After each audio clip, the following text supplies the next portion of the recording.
Bienvenue sur notre chaîne où nous explorons les profondeurs de l'éveil spirituel. Aujourd'hui, nous naviguerons à travers l'invisible, révélant les 5 réalités cachées de ce voyage transformateur. Préparez-vous pour un voyage unique alors que nous plongerons dans chaque aspect de l'éveil. Segment 1. Le labyrinthe de la confusion. Dans la première étape, nous entrons dans le labyrinthe de la confusion. L'éveil est comme se réveiller d'un rêve vif, et la confusion devient notre compagne. Au lieu de craindre ce brouillard, nous apprenons à l'embrasser. Explorons ensemble ce territoire inconnu et découvrons les précieuses leçons que la confusion nous offre. La confusion, dans l'éveil spirituel, n'est pas un obstacle, mais un guide. Imaginez-vous vous réveiller d'un rêve intense, où la réalité se dévoile devant vous de manière inimaginable. C'est le point d'entrée dans le labyrinthe de la confusion, où l'esprit se trouve confronté à un territoire inconnu, au-delà de la compréhension conventionnelle. Le brouillard de la confusion ressemble à une brume légère qui enveloppe chaque pas de ce voyage. Au lieu de craindre l'inconnu, il est crucial d'embrasser la confusion comme un guide subtil. Tout comme la brume nous force à ralentir, la confusion nous invite à plonger plus profondément dans nos propres pensées et émotions. Naviguer dans le labyrinthe de la confusion signifie reconnaître que l'éveil est un territoire que l'esprit ne peut pas cartographier avec ses paysages familiers. Même pour ceux qui ont consacré des années à la pratique spirituelle, l'expérience de l'éveil est comme atterrir dans un pays inconnu, où la langue, les coutumes et même l'air sont étrangers. Dans la recherche d'ancrage, beaucoup se tournent vers les enseignements spirituels, les livres et les philosophies. Cependant, la confusion n'est pas un signe de perte, mais plutôt une invitation à explorer un état d'être qui ne nécessite pas de réponse immédiate.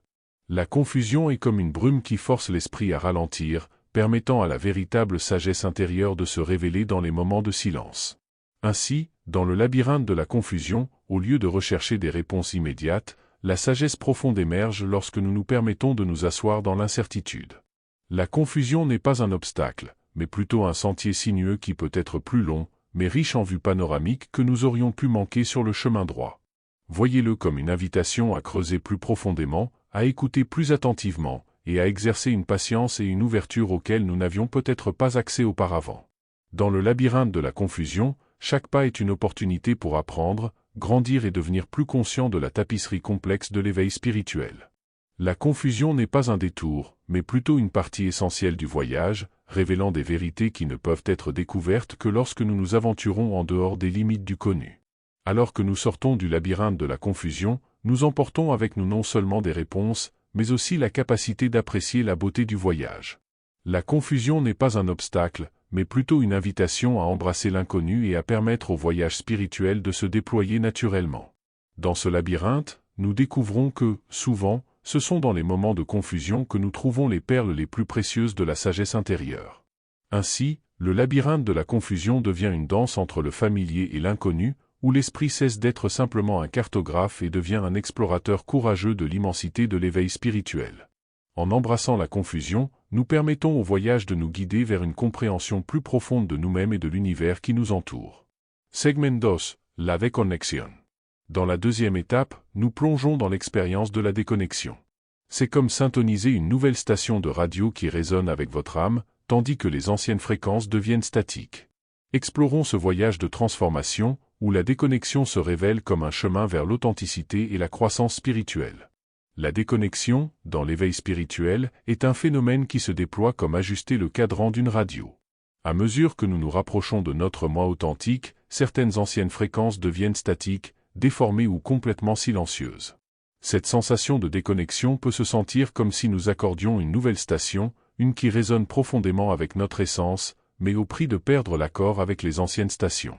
Imaginez trouver une station qui diffuse des chansons qui touchent votre âme, mais en accordant, vous vous rendez compte que les anciennes chansons, autrefois captivantes, semblent maintenant superficielles. C'est le paradoxe de la déconnexion, un symptôme de l'éveil spirituel, où les interactions avec de vieux amis deviennent compliquées, et les sujets qui autrefois captivaient semblent maintenant superficiels. En approchant de votre moi authentique, vous pouvez vous sentir comme si vous habitiez une nouvelle peau. Ce changement soudain de priorité peut conduire à un sentiment de solitude, une quête de conversation significative et de connexion qui nourrissent, plutôt qu'elles n'épuisent, votre énergie spirituelle. Cependant, la déconnexion n'est pas un signal pour se réintégrer dans les vieux moules. C'est une invitation à embrasser l'unicité de votre nouveau moi, même si cela déconcerte ou aliène les autres. Ce chemin vous concerne, et à mesure que vous évoluez, il peut devenir difficile de ne pas être influencé ou blessé par les attentes de la majorité. Tout comme un jeune arbre dans une forêt d'arbres anciens, vous grandissez à votre propre rythme et dans votre propre direction. Au début, cela peut sembler isolant, mais rappelez-vous que vous n'êtes pas seul. Connectez-vous avec des alliés spirituels qui écoutent sans jugement et offrent un refuge pour vos croyances en évolution. Il est essentiel de choisir des espaces où votre cœur se sent entendu, plutôt que des endroits qui vous obligent à vous étendre ou à défendre votre voyage. C'est comme être une jeune pousse dans une forêt d'arbres anciens. Bien qu'ils puissent être imposants, rappelez-vous que vous aussi, vous grandissez à votre propre rythme et dans votre propre direction. La déconnexion n'est pas une fin en soi, mais plutôt une phase transitoire. C'est comme traverser un pont qui relie l'ancien au nouveau. De l'autre côté, vous trouverez des connexions différentes, mais tout aussi précieuses, alignées sur votre moi authentique.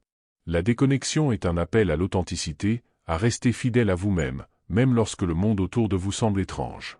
Ainsi, alors que vous naviguez dans le voyage de la déconnexion, souvenez-vous que cette phase ne concerne pas seulement la perte des anciennes connexions, mais aussi la construction de nouvelles qui sont alignées sur votre véritable essence.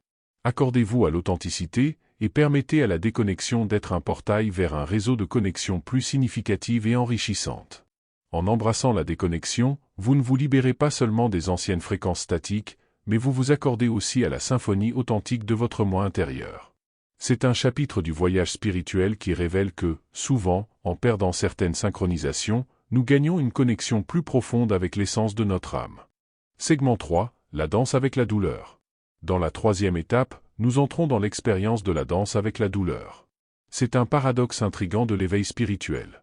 Explorons comment l'augmentation de la sensibilité peut être un outil puissant pour une compréhension et une connexion plus profonde. La danse avec la douleur est un chapitre significatif sur le chemin de l'éveil spirituel. Contrairement à la croyance populaire, l'éveil n'est pas un interrupteur magique qui dissout l'ego, offrant une sérénité perpétuelle. En fait, souvent, cela signifie éprouver plus de douleur, pas moins. En s'éveillant, les couches de l'ignorance commencent à se défaire. C'est comme allumer une lumière plus brillante dans une pièce sombre. Maintenant, tout est visible, y compris la poussière et les taches qui ont toujours été là, mais n'étaient pas visibles auparavant.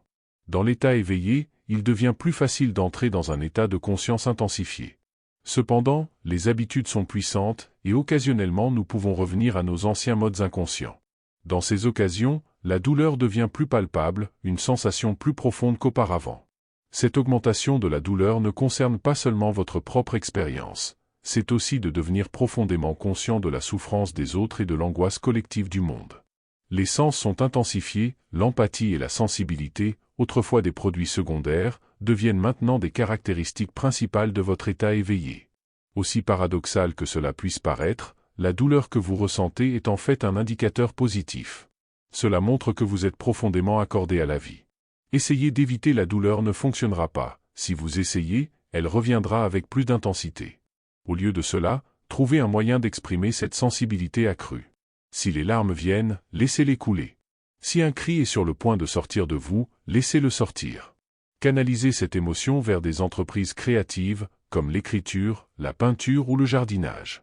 Se permettre d'exprimer la douleur n'est pas un signe de faiblesse, mais d'une force profonde. On peut le comparer à une soupape de décompression. Si la pression devient trop forte, il faut en libérer un peu pour éviter une explosion. Augmenter la douleur post-éveil est un appel à être plus authentique, compatissant et accordé aux complexités de la vie. Ainsi, en dansant avec la douleur, souvenez-vous que ce n'est pas seulement votre douleur individuelle, mais la douleur partagée du monde. En acceptant et en exprimant cette douleur, vous ne la libérez pas seulement, mais vous la transformez aussi en quelque chose de beau et de significatif. On peut comparer l'expression de la douleur à un acte alchimique, où la douleur est transmutée en quelque chose qui contribue à une croissance et une compréhension plus profonde. La danse avec la douleur est une invitation à devenir plus authentique, plus compatissant et plus connecté avec vous-même et avec le monde qui vous entoure. Segment 4. Naviguer à travers la crise existentielle. Dans la quatrième étape, nous entrons dans la phase intrigante de naviguer à travers la crise existentielle. Cette étape difficile de l'éveil spirituel est comme être à un carrefour, remettant en question sa propre essence. Explorons comment faire face à cette crise d'identité peut être une étape cruciale vers une compréhension plus profonde. Le voyage de l'éveil nous conduit souvent à une phase d'inconfort et de confusion, connue sous le nom de crise existentielle. Ce terme peut être utilisé de manière informelle, mais pour ceux qui sont vraiment éveillés, la question « Qui suis-je » cesse d'être un mystère léger pour devenir un dilemme qui ronge de l'intérieur. La crise existentielle dans l'éveil est comme être à un carrefour, avec de nombreuses directions à suivre. L'ancienne identité, que nous portions autrefois comme un manteau familier, semble soudainement trop serrée ou trop lâche. C'est comme si nous avions dépassé cette identité, mais nous ne connaissions pas encore la taille exacte de la nouvelle. Des questions qui étaient autrefois abstraites, comme « Pourquoi suis-je ici ?» ou « Quel est mon but ?» cessent d'être des sujets de conversation légère et deviennent des dilemmes urgents, nous poussant à chercher des réponses. Cette phase tumultueuse est comme rester planté à un carrefour, mais contrairement à 2 ou 3 options, nous sommes confrontés à de nombreuses routes en spirale dans toutes les directions. Chacune prétend être la bonne voie, et l'incertitude peut être écrasante. Que faire pendant votre crise existentielle?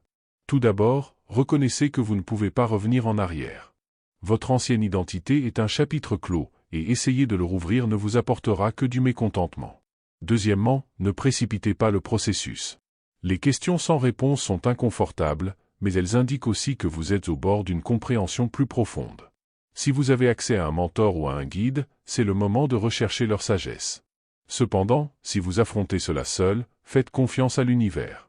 Pensez Y comme à un long voyage en voiture. Si vous ne voyez pas de panneau, cela ne signifie pas que vous êtes perdu.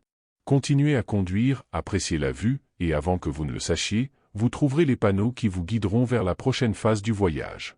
Votre crise existentielle peut sembler une boucle interminable d'incertitudes, mais c'est aussi une étape que presque tout individu éveillé doit naviguer. Et souvenez-vous, le fait de poser des questions est la preuve que vous grandissez, même si les réponses ne sont pas immédiatement disponibles. La recherche de réponses est une forme de progrès précieuse. Segment 5, l'humilité de l'empathie. Dans la 5e et dernière étape, nous plongeons dans l'importance de l'humilité de l'empathie.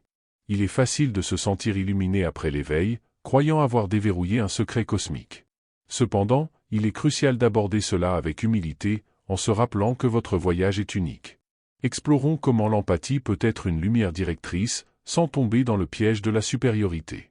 La sensation d'éveil peut être si illuminante qu'il est tentant de se voir comme quelqu'un de spécial, comme un guide dans un monde qui semble perdu. Cette croyance que nous sommes choisis ou supérieurs peut facilement s'infiltrer dans notre conscience. Cependant, il est crucial d'aborder cette sensation d'illumination avec prudence. Votre voyage est unique, et tout le monde a son propre chemin avec des leçons individuelles et son propre temps d'apprentissage. Essayer d'accélérer le progrès spirituel de quelqu'un d'autre revient à essayer d'ouvrir de force une fleur qui n'est pas encore prête à fleurir. Ressentir de l'empathie est naturel après l'éveil, mais ne vous méprenez pas en pensant que cela vous donne le droit d'offrir des conseils non sollicités. De bonnes intentions peuvent parfois se transformer en interférences non désirées. Ainsi, il est vital de garder votre sagesse proche, à moins qu'elle ne soit recherchée. Votre principal outil doit être l'amour, pur et non jugemental. L'amour peut être un encouragement doux qui permet aux gens de considérer de nouvelles perspectives sans se sentir pressés. Imaginez vos conversations comme une tasse de thé, l'amour est l'eau de base, et votre sagesse est comme les feuilles de thé, aromatisant subtilement l'interaction sans la dominer. Si quelqu'un est prêt et ouvert, il demandera plus de feuilles de thé, c'est-à-dire plus de sagesse. Sinon, une tasse d'eau chaude est réconfortante en soi. L'éveil est une expérience unique et profondément personnelle. Vos idées peuvent sembler être la pièce manquante du puzzle pour le voyage de quelqu'un d'autre, mais elles peuvent ne pas être prêtes à les intégrer dans leur propre tableau de vie, et c'est tout à fait normal. Continuez à partager votre amour librement et gardez votre sagesse à la disposition de ceux qui la cherchent sincèrement. L'éveil est un don et un défi, une danse entre clarté et confusion. Votre voyage authentique vous guidera, et votre empathie enrichira le monde qui vous entoure. Merci de nous avoir regardés. Si cela a résonné en vous, n'oubliez pas de liker, de vous abonner et de partager. Pour des plongées plus profondes dans la spiritualité, envisagez de rejoindre notre association ou de nous soutenir sur Patreon. À la prochaine étape de notre voyage.